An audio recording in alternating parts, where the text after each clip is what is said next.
हमल के इंसानी जिस्म पर क्या असरात होते हैं और बिलखसूस हमल के गुर्दों पर क्या असरात होते हैं, आज हम इस वीडियो में जानेंगे। बिस्मिल्लाहिर्रहमानिर्रहीम। मेरा नाम डॉक्टर मुजम्मिल है और मैं एक नेफ्रोलॉजिस्ट हूँ। अल्लाह ताला ने हर इंसान को दो गुर्दों से नवाजा है जिसका बेसिक काम खून की सफाई करना होता है। जब किसी खातून को हमल हो जाता है तो तहकीक के मुताबिक उसके गुर्दों का साइज हमल की ड्यूरेशन के साथ साथ बढ़ना शुरू हो जाता है। तो एक तहकीक ने यह बताया कि जब हमल 26वें हफ्ते को क्रॉस करता है तो एक हामला खातून का जो गुर्दे का साइज है हमल से पहले की निस्बत 1 से 2 सेंटीमीटर बड़ा हो चुका होता है। इसके अलावा जो हमल प्रोग्रेस करता है तो गुर्दों में सोजिश का डेवलप होना शुरू हो जाता है। इस सोजिश की वजह से गुर्दों में इन्फेक्शन बनने का चांस बढ़ जाया करता है। ना सिर्फ इन्फेक्शन बल्कि गुर्दों में पत्थरियों के बनने का चांस भी बढ़ जाया करता है। और अगर ये स्वेलिंग और ये सोजिश जो है गुर्दे में बहुत ज्यादा हो जाए तो एक बीमारी की सूरत इख्तियार कर सकती है जिसे हम कहते हैं ओवर डिस्टेंशन सिंड्रोम, जिसके अंदर गुर्दे जो हैं उनके अंदर जो यूरिन है वो खड़ा हो जाता है और स्वेलिंग बहुत ज्यादा हो जाती है, जिसकी वजह से गुर्दों में तकलीफ या दर्द का होना शुरू हो जाता है। इसी सोजिश की वजह से गुर्दों में पीप पड़ सकती है और इन्फेक्शन जन्म ले सकती है। इन इन्फेक्शंस को ठीक करने के लिए बाज़-औक़ात हमें एंटीबायोटिक्स पेशेंट को देनी पड़ती है और बाज़-औक़ात हमें इंजेक्टेबल एंटीबायोटिक्स भी देनी पड़ सकती है। तो किसी हामला खातून को अगर गुर्दों की जगह पर हमल के बढ़ने के साथ साथ दर्द का होना शुरू हो जाए और उसको पेशाब का इन्फेक्शन डेवलप होना शुरू हो जाए तो उसको फौरन गुर्दों का अल्ट्रासाउंड करवाना चाहिए। हमल के दौरान हामला खातून का जो ब्लड है वो उसके अंदर पानी की मिकदार बढ़ जाया करती है, जिसकी वजह से उसको फिजियोलॉजिकल एनीमिया डेवलप हो जाता है। यानी कि उसके खून के टेस्ट में जो हीमोग्लोबिन या एचबी है वो कम होती है, लेकिन एक्चुअली वो इस वजह से कम होती है बिकॉज उसका जो ब्लड है वो बहुत ज्यादा डाइल्यूट हो चुका होता है, उसमें पानी का कंटेंट बढ़ चुका होता है, जिसकी वजह से जो खून का टेस्ट होता है उसके अंदर ये रिपोर्ट जो होती है वो ये शो करती है कि उसका एचबी कम है। इसका हरगिज़ ये मतलब नहीं है कि उसके अंदर खून की कमी हो गई है, इसका ये मतलब होता है कि उसके अंदर फिजियोलॉजिकल एनीमिया डेवलप हो गया है।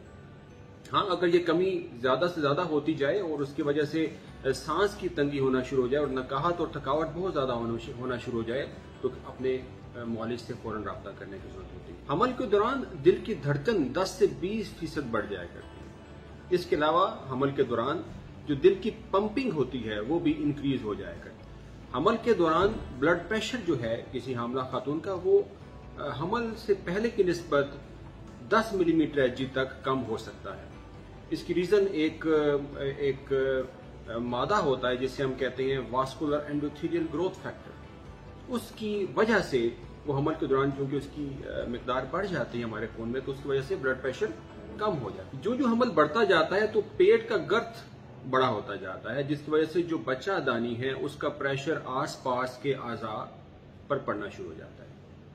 ना सिर्फ अज़ा पर बल्कि जो खून की शरियाने गुर्दे के और जो हामला खातून की जो बच्चा दानी है उसके इर्द गिर्द होती है उन पर भी प्रेशर पड़ना शुरू हो जाता है। उस प्रेशर की वजह से बाज़ औक़ात ये देखा गया है कि जब हमल अपनी आखिरी स्टेज में पहुंचता है तो सीधा लेटने से ख़वातीन को चक्कर आना शुरू हो जाते हैं और उनका ब्लड प्रेशर फॉल करना शुरू हो जाते हैं। इसे हम कहते हैं supine hypotension syndrome in pregnancy. तो ऐसी सूरत में मरीज को सीधा लेटने से इज्तनाब करना चाहिए। एक गुर्दे का टेस्ट जिससे गुर्दे के फंक्शन का पता चलता है उसे हम कहते हैं सीरम क्रिएटिनिन।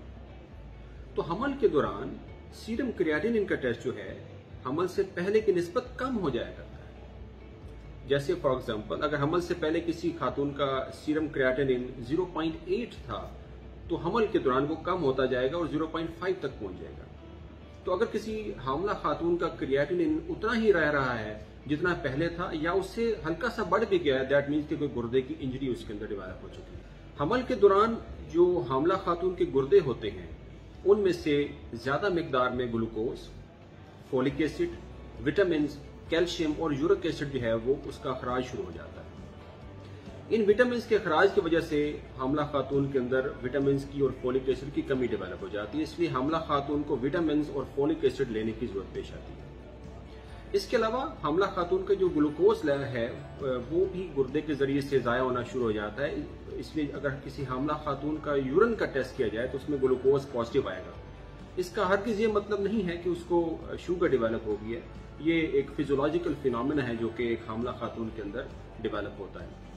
अगर उसको अलामात आ रही हैं शुगर की, जैसे कि प्यास का ज़्यादा लगना, पेशाब का बार बार आना, भूख का ज़्यादा लगना, वजन का बढ़ना या कम हो जाना और बहुत ज़्यादा नकाहत का हो जाना, तो उसे किसी अपने मौलिद से रजू करना चाहिए ताकि वो शुगर का जो प्रॉपर टेस्ट है वो करके इसकी तशखीस कर सकें। चूंकि हमल के दौरान गुर्दों में से यूरिक एसिड और कैल्शियम जो है उसकी एक्सक्रीशन बढ़ जाती है, इसलिए हमल के दौरान यूरिक एसिड और कैल्शियम के स्टोन्स बनने के चांसेस गुर्दे में बढ़ जाते हैं। इसीलिए हामला खातून को ज्यादा पानी पीने की जरूरत होती है ताकि स्टोन्स भी ना बने और गुर्दों में इंफेक्शन भी डेवलप ना हो। ये तो थी बेसिक इंफॉर्मेशन कि हमल के दौरान इंसानी जिस्म और बिलखसूस गुर्दों पर क्या असरात होते हैं।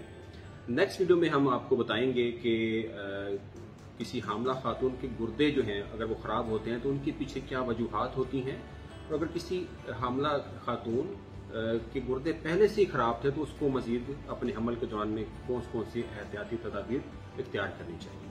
अपना बहुत ख्याल रखिएगा। अस्सलाम वालेकुम।